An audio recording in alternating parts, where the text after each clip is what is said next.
So on the front row we have a couple of BMW M3s, Laurie Dunster and Paul Bellamy. Both those guys took part in the classic Thunder earlier on, as well as the Kuma BMW yesterday. On the second row we have the first non BMW, that's the Rover of Tim Scott Andrews. Alongside him is an older M3 of Andrew Busby. On row 3 we have a Ford Sierra of Richard Miller and Mark Fowler and another M3. Then the fourth row is Chris Bright and David Howard, who's in a Jaguar. He's on the Class A car, much bigger engine, but that car is a lot older than the car such as the M3. Malcolm Wise and Mark Osborne take up the first completely non-BMW M3 row, that's row 5. Then Nick Riolan Welby and Nick Hadlin on row 6. Then row 7 we have Snetterton and Sheraton on board with Andrew Sheraton here in his BMW 325i. So away we go, it's quite a poor start from David Howard in the Jaguar. He's falling down the field as we head down to Richmond for the first time. You say we had a rainstorm earlier on this afternoon. There's a lot of spray out there for the drivers to contend with on these, especially when all the cars are closely bunched as they will be on this first lap. Go down towards the Montreal hairpin, up on the inside of David Howard. We attempt, we can't do that. It's Mark Finney there in the Vauxhall Astra trying to come around the outside, unable to do that, but down the Bentley stretch they're on a big lead for Laurie Dunster. He's got away from Paul Bellamy. They're sitting there in a second position as they break now into Blundell. The old S's, they will go round, and it's the Rover in third, Tim Scott Andrews. Tim Scott Andrews then in that Rover test sitting in third. Then behind him we have the car of Mark Fowler, it is, but there is that Vitesse and the ex-Tim Harvey liveried machine. You've got a huge queue of cars a second, then towards the back of it is a Ford Fiesta. Incredible from Simon Sheridan, incredible first couple of corners, a bit sideways there out the bottom hole, but Andrew Sheraton in the BMW E30. Behind him is the Jaguar of David Howard. The XJ12, he closes in as they go through Coram onto the brakes for Murray's. Then turn through the left-hander at Murray's and put the power on. Now that Jaguar, big 5 litre engine I think they have in that, 5.3 litres. That XJ12, David Howard struggling with that power at the moment I think. We crossed the line for the first time then. 17 cars got out there for the start of the race, so we got a good grid for the SVG Motorsport Pre 93 Touring Car Championship, the first round of the year here at Snetterton, Easter Sunday. Meanwhile, as we see the leader come down straight all by himself, Laurie Dunster, after the first lap, had a 3.5 second lead, loving these damp conditions. Second, Bellamy, under huge pressure now from Tim Scott Andrews. He raced in the Group 1 Touring Car race earlier on. It was a lot wetter then, but he's now used to these conditions, and very sideways Mark Fowler in the third of the M3s. All these leading bunch are in Class B. A 7 Andrew Busby in the E30 M3, a bit lower capacity car. He leads Class C. Fiesta, they're starting to fall a bit further down the order. There's our onboard camera. Andrew Sheraton in that E30. He heads into it. He's got an even less powered car. He's second in his class, Class D. Daniel Snetterton leads that one in another E30. So down to Murray's we go then. Starting to get away from David Howard, hugely sideways there as we head through Murray's. Gets it all sorted though. Continue with the race. We cross the line this second time. Past the pit wall. James Fisher in the Renault 5 has retired from the race. And he's stopped the car down the Bentley show. You can see a yellow flag, then a green flag.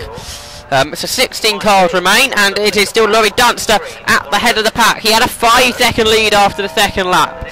Now, we've lost Tim Scott Andrews, haven't we? Because look, Paul Bellamy has got Mark Fowler right behind him in about a second with no Rover test between them. And then we've got another M3 in the fourth, Andrew Busby at the wheel of that one. Then behind him is the champion from last year who's moved up a class this year, Chris Bright. And then behind him is Richard Miller in his first race in the Ford Sierra Cosworth. He's now the newest of the, or the first of the non-BMW M3s. Team Scott Andrews is still continuing. He's behind the Ford Sapphire of Malcolm Wise.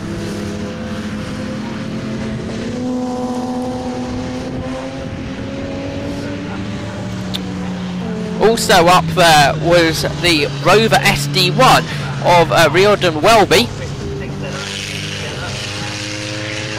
The pack come round to complete the third lap of the race. We have a replay on board with Andrew Sheraton. This is early in the race where he overtook David Howard. Great pictures we're having here from Andrew Sheraton's BMW. Leader Lloyd Dunster through Brundle had a 7-second lead as he crossed the line. Now, look at this. Bellamy getting away now from Mark Fowler. This Hewer car, that's for second. It's incredible. Andrew Budsby started to lose places just then into Brundle. He lost a place to Richard Miller, who's gone off the circuit. This Ford Sierra all over the grass. He recovers. Will he lose a position? No, he doesn't gain advantage or lose an advantage. So I think we just leave it as that. The Golf liveried car there went off the circuit. But back on again, and he's now continuing. But like I was saying, Andrew Busby's lost a position as well to Chris Bright, last year's champion, coming up through the pack, getting used to this new, much more powerful BMW E36 M3. There's that Ford Fiesta having to use the corner speed. He's in Class E, the lowest powered car we have here today. Simon Sheridan in that Ford Fiesta XR2. There's David Howard trying to get this hugely powerful car around the circuit. Now, there's a sideways moment there for Andrew Sheraton. That was on the first lap of the race. Right, Lloyd Dunster all by himself. He's almost got the Bentley straight to himself now. Then the battle of second, Bellamy trying to edge away furthermore to the car of Mark Fowler, who's starting to come under pressure from Chris Bright, who's having a really good drive up through the field. Behind the two Rovers are side by side as they head now underneath the vehicle bridge, and Tim Scott Andrews can't quite get through as he recovers after his spin. We're hearing from Montreal on that, I think it was the third lap of the race. So now he's chasing after Riordan Welby in the Rover SD1. So two very similar cars, the two Rovers. Both racing the Group 1 touring car race earlier on. So further back, it looks like the Fiesta's lost out to the BMW E30 320i, the Class D lead, Daniel Smoot. He hasn't got a big lead in that class, so he's trying now to make as big gap as possible. Because that's not the Smooty car, sorry, that's the Nick Haldane car, who I think does lead that class. No, he doesn't. Quite a bit up the road is Daniel Smoot. Side by side, the Fiesta tries to get back in front. Sideways again, Andrew Sheraton out of through Murray's, out of Murray's is okay, it was going into the corner. Now the Fiesta, this is where it struggles as the car of Nick Haldane gets away, the BMW 325. But like I say, Daniel Smoot has got away in that class. Hugely, almost hugely more speed down the straight for Sheraton. He almost closes in on Sheridan. So Andrew Sheraton closing on Simon Sheridan. Now battle for second into Brundle as Fowler has got pace back up again. He's closing in on the car in second. Paul Bellamy then to these three M3s absolutely together. There's the 5 car then of Mark Fowler. That 3 car scrap. Head through. There's the Ford Sierra, and really got away from Andrew Busby. He's struggled in these conditions. Unlike Tim Scott Andrews, he's got ahead of Welby and now chasing after Busby. Although you could say that Tim Scott Andrews is struggling because he went off the circuit earlier on. Up a position there goes Andrew Sheraton. He made his way up on the inside as they headed into Brundle to get ahead of the Ford Fiesta XR2 with Simon Sheridan. So now the battle may will be on for second in class. Nick Haldane is being closed in now by Andrew Sheraton as they head out of Bombhole down towards Corey. Go on board with Sheraton then in that 325. This is a BMW 325 battle now. As you can see, he's closing in through Coram, so we're going to soon get a battle for position here. I think it's for something like 12th position. The Fiesta trying to join in of Simon Sheridan there then. They head now to cross the line, complete another lap of this race. 20 minutes we have. These pre-93 touring cars. We're about halfway through the race. Bellamy just ahead of Fowler in that battle for second. Starting to smoke. There is the Ford Sierra Cosworth. Hopefully all is okay. Now Andrew Busby coming under more pressure from Tim Scott Andrews, who I think has got that Rover under control. Now Busby gets a very good exit to Nelson as Tim Scott Andrews continues to chase him down. And now Malcolm Wise closing in on Reardon. Welby sideways out of Montreal into Chapman. Sheraton continues his challenge for second in class. They passed the car of James Fisher there, the Renault 5 GT Turbo. And really getting away down the straight is the number 99 machine of Nick Haldane. Here they come then, and behind David Howard moves ahead of the Simon Sheraton Fiesta. He just about holds on ahead of the Mitsubishi Starion of Mark Osborne. And the Fiesta trying to fight back on the exit of Nelson, but then the power of the Jaguar comes in and manages to keep himself in the front as they head through. Bravo again, the Fiesta quicker out of the corner, trying to challenge into Coram, unable to do so. But through Coram and a back onto the tail of the Haldane car comes Sheraton. I think that's out the 7th lap or so. They turn into Murray's. Trying to get the tighter line, trying to drop alongside, but then the Haldane car seems to have better straight line speed as they complete the lap. As they go down towards Ritchie's. They go for the right hand of the spin! A spin for Haldane at Ritchie's. The car goes off the circuit then, and there it is. Has he gone into the gravel trap there? Meanwhile, through Nelson, up the lead him, or the back of a second, a huge bunch of cars, but all crossed up there into the ball hole was the number 8 car, Reardon Welby, and he's just going to be able to hold of the Wise there, side by side almost, head down the corner, the Rover stayed in front, he had a huge Rover going through Nelson. Now there is our Class D leader, that's Daniel Smooten then. In the 320 car, so slightly smaller engine than his other class rivals. And now there is Andrew Sheraton all by himself. But closing him in is David Howard in that very powerful Jaguar XJ12. He's got more than double the capacity in the engine of the car in front of him. You see the Fiesta start to drop off now, certainly not able to go with them at this time in the race. Meanwhile, there is our onboard camera car, it's gone off the circuit, then he makes his way back on there, but he went off with the ball hole, did Andrew Sheraton. He's back on the circuit, and what we were expecting to see a battle shape up between the BMW and the Jaguar, that's not going to happen. The Fiesta of Simon Sheraton is trying to come back at him as they come into Murray's. Sideways again goes Andrew Sheraton in front.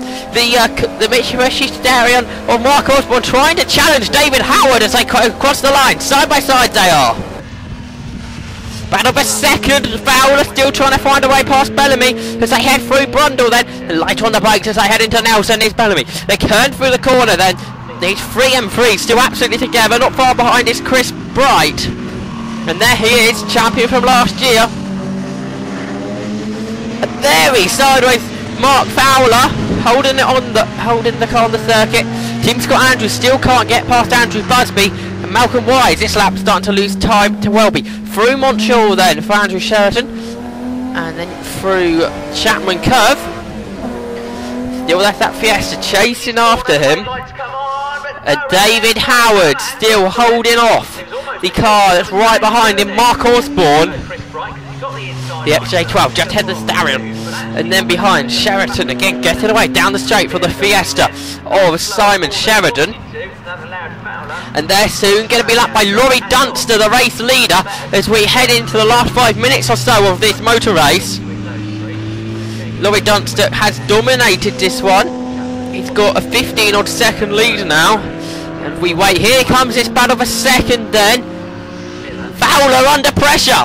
for third position. Here comes up on the inside. Chris Bright gets a position. He's up to third. And now joining in is the Ford Sierra Cosworth of Richard Miller. So we're thinking that we'll be able to say an all BMW scrap for second. We're not. The Sierra is there.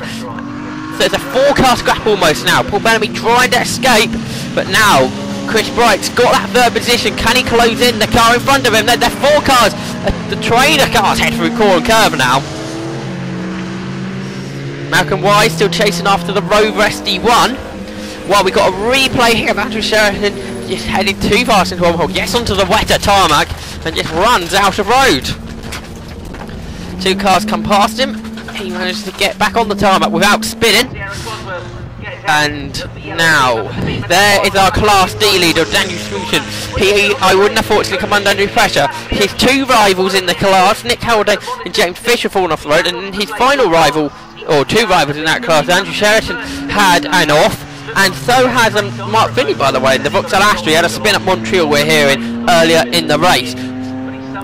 Like Laurie Dunster, almost ready to lap the Ford Fiesta of Simon Sheridan, but we will now wait for the battle for second, because this has certainly been one of the biggest fascinations of this race.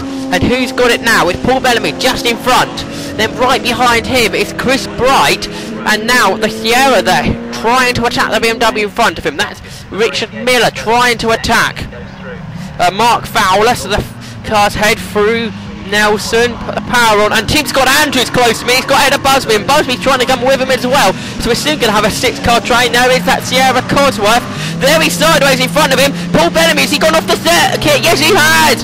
So Paul Bellamy in the M3 off the circuit, he's back on again. And the other car that was going sideways was the car in the hands of Mark Fowler. Meanwhile, Laurie Dunster across the line, lapping Andrew Sheraton. So heading to Richardson. The BMW M3 lapping the older E30 325, and you can see how much more grip that E36 has, the newer model, produced by BMW. So head down to Montreal, onto the brakes they go, then through the right-hander, and still you see that Fiesta, Simon Sheridan trying to challenge Andrew Sheraton as this race goes on. Right.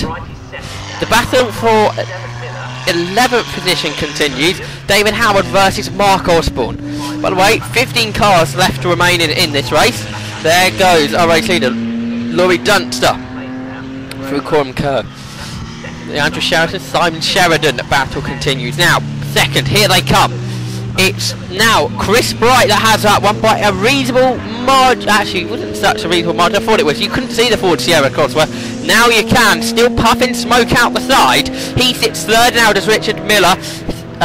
Now Paul Bellamy returned onto the circuit in 5th. He's got Tim Scott Andrews right behind him. And there he's sideways Mark Fowler out of Nelson once again. That's not the first time we've seen him sideways out of that corner. So here comes the 88 car. Was second for the majority of the race with Paul Bellamy. Now he's down to 5th position. And without me noticing, Malcolm Wise has got ahead of Riordan Welby. Right, we've got another replay. This is from earlier in the race, and this is Andrew Sheraton lapping the Ford Fiesta XR2 as they overtaking for position. This is now the battle for 13th, but this was earlier in the race when they were still chasing after Nick Halliday. Right. Laurie Dunster laps David Howard as he turns into Brundle. Yes, he's got that one done. Also, he's lapped the Mark Finney Vauxhall Astra twice. We have very little time left in this race. So little, this could well be the last lap of the race then. Second, now with a decent advantage, is Chris Bright. And then it's an even bigger gap from Richard Miller to now Tim Scott Andrews, because Mark Fowler's dropped almost to the back of this battle. He's down to 8th. Now Andrew Busby still trying to challenge Paul Bellamy. Now Paul Bellamy's lost a position, hasn't he, to Tim Scott Andrews. So Tim Scott Andrews gained 2 positions on that lap. Obviously one from Mark Fowler will have fallen off the circuit, and the other one to get himself ahead of Paul Bellamy. There, Andrew Busby still runs in 6th. Malcolm Wise has had a good second half of this race. He's made his way up to 7th. And now out of Murray's comes this battle for 13th position, but the final time Laurie Dunster's already took the checkered flag, and in a moment Andrew Sheraton's going to take checkered flag to finish 2nd in Class D and 13th overall, so a good result for him. he takes a team. Second's going to go to Chris Bright. He crosses the line now. 17 seconds off of Laurie Dunster. I'm sure very happy Laurie Dunster here. Taking victory. Here's our official classification. A 17-second victory for him over Chris Bright. Third to Richard Miller in that Ford Sierra Cosworth. Good drive from him as well. His first ever motor race. Fourth was Tim Scott Andrews in the much older Rover Vitesse. In fifth was Paul Bellaby. He won't be too impressed with his off, I'm sure. Sixth, Andrew Busby. Seventh, Mark Fowler. Another person he could have got the podium earlier in the race, it did seem. Eighth was Mark Fowler. Ninth, Riordan Welby. 10th, Daniel Smoot. And a good drive from him, winning Class D.